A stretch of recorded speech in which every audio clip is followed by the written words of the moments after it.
I was on a call with the bride the other day who's still super early in her planning process.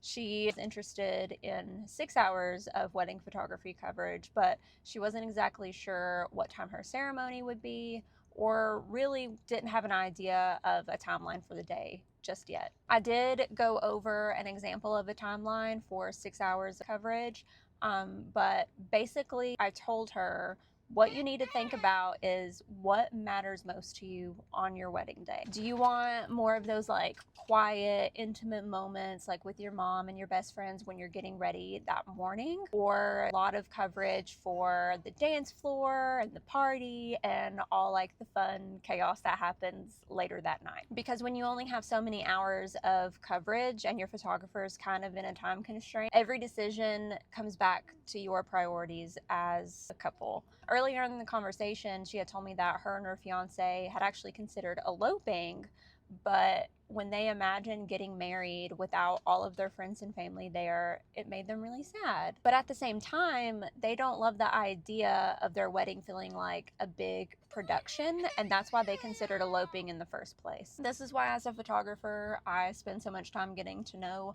my couples, because before we can build a timeline for their day, we have to figure out what their priorities are and what matters most to them and why. The best wedding photos aren't determined by how many hours of coverage you book, but by all of the little details that you know about your couples. So if you're a photographer, make sure to talk about these details with your couples.